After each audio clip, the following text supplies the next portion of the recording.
Welcome my dear students. हम electric current and its effect का revision देख लेते हैं। इसमें जो है करंट में सिंबल्स होते हैं इलेक्ट्रिक कंपोनेंट के, जो जैसे ये इलेक्ट्रिक सेल का सिंबल ऐसा होता है, इलेक्ट्रिक बल्ब का सिंबल ये होता है, स्विच ऑन का सिंबल ये होता है, स्विच ऑफ का सिंबल ये होता है, बैटरी का सिंबल, वायर का सिंबल है ना, वायर क्रॉसिंग बिना कनेक्शन के क्रॉस कर रहा है तो उसका सिंबल ये होता है, वायर कनेक्टेड है तो उसका सिंबल ये है, और फिक्स्ड रेसिस्टेंस का सिंबल ये होता है। तो इस तरीके से ये सिंबल बनते हैं। ये इलेक्ट्रिक सेल है। अब इलेक्ट्रिक सेल से बहुत सारे सेल को मिला के इलेक्ट्रिक बैटरी बनती है, ठीक है ना। द कॉम्बिनेशन ऑफ 2 और मोर सेल इज कॉल्ड बैटरी। 2 या 2 से अधिक सेल को अगर मिला दो तो उसको एक बैटरी कहा जाता है। अगर एक सिंगल सेल है तो वो सेल ही रहेगा, लेकिन 2 सेल मिला दी तो वो बैटरी कहलाएगा, 2 से ज़्यादा सेल है तो भी वो बैटरी कहलाएगा।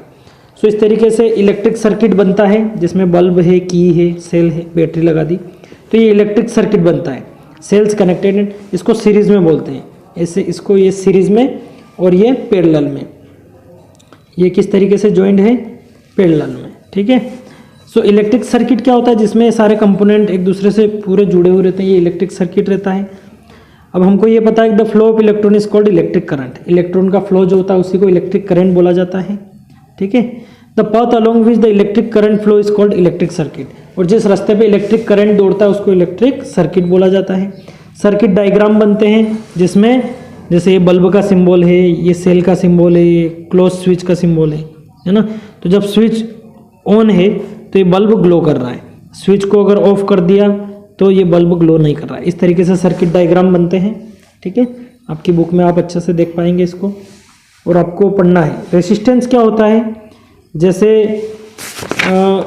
करंट फ्लो हो रहा है और उसको जो सर्किट में रोकने वाली चीज़ें होती है वो रेसिस्टेंस होता है।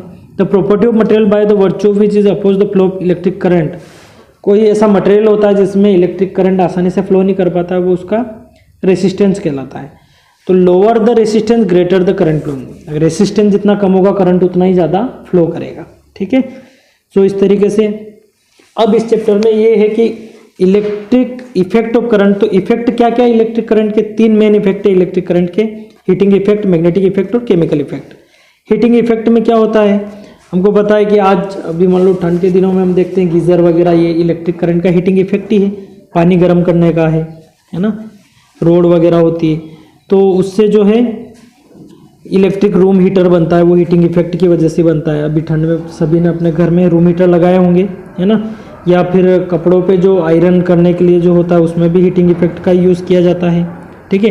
इलेक्ट्रिक बल्ब जो होता है तो उसमें भी कहीं ना कहीं हीटिंग इफेक्ट ज़रूर होता है ना। हीटिंग इफेक्ट की वजह से वो अंदर ग्लो करता है। सो ये हीटिंग इफेक्ट पे इतने सारे एप्लीकेशन हम घर में यूज़ करते हैं, ठीक है। और इलेक्ट्रिक फ्यूज़ वायर घरों में आपने देखा होगा कि जब करंट ओवरफ्लो आ रहा है तो फ्यूज़ अपने आप बीच में से सब ब्रेक हो जाता है, या कभी लाइट फॉल्ट है, करंट फॉल्ट है तो भी ये सर्किट बीच में से रोक देता है। तो इलेक्ट्रिक फ्यूज़ किसको बोलते हैं, ये एक ऐसा वायर रहता है जो इस सर्किट को कंप्लीट तो करता है, लेकिन अगर करंट में कोई दिक्कत आ गई है, ओवरलोड हो गया है या बीच में फॉल्ट वगैरह है तो ये अपने आप ही वायर ब्रेक हो जाता है, ये फ्यूज़ वायर कहलाता है ना। तो ये हमारे सर्किट पूरे घर की सारी कनेक्टिविटी को बचाता है, क्योंकि अगर ये फॉल्ट नहीं होगा तो बाकी सारी वायरिंग जल जाएगी। इससे तो बेटर है कि ये फ्यूज़ वायर पूरी इलेक्ट्रिक वायरिंग को बचाता रहता है, ठीक है। सो ये इलेक्ट्रिक करंट के बारे में हम जो है। अब मैग्नेटिक इफेक्ट की अगर बात करें तो मैग्नेटिक इफेक्ट यानी इलेक्ट्रोमैग्नेट वगैरह बनते हैं। अपने मैग्नेटिक इलेक्ट्रोमैग्नेट देखे होंगे जिसमें जैसे इलेक्ट्रिसिटी चालू करते हैं तो मैग्नेट बन जाता है ना। तो an electromagnet is magnet consisting of a coil of an insulated copper wire wound around a soft iron rod that is एक सॉफ्ट आयरन रोड होती है, उसके ऊपर कॉपर का इंसुलेटेड कॉपर वायर चढ़ाया जाता है और उसमें जब करंट फ्लो करते हैं तो वो इलेक्ट्रोमैग्नेट बन जाता है। मैग्नेट तो है, चुंबक तो है, लेकिन वो इलेक्ट्रिसिटी की वजह से बन रहा है, इसलिए इलेक्ट्रोमैग्नेट हो गया, ठीक है ना। तो इलेक्ट्रोमैग्नेट के बहुत सारे यूज़ हैं। क्रेन्स वगैरह में यूज़ करते हैं, बड़ी बड़ी चीज़ों को, लोहे की चीज़ों को उठाने के लिए इलेक्ट्रोमैग्नेट का, है ना। और मोटर वगैरह ड्राइव करने के लिए होता है, या जितनी भी कुएं में से पानी वगैरह निकालने की चीज़ें, सब इलेक्ट्रोमैग्नेट यूज़ हो रहा है।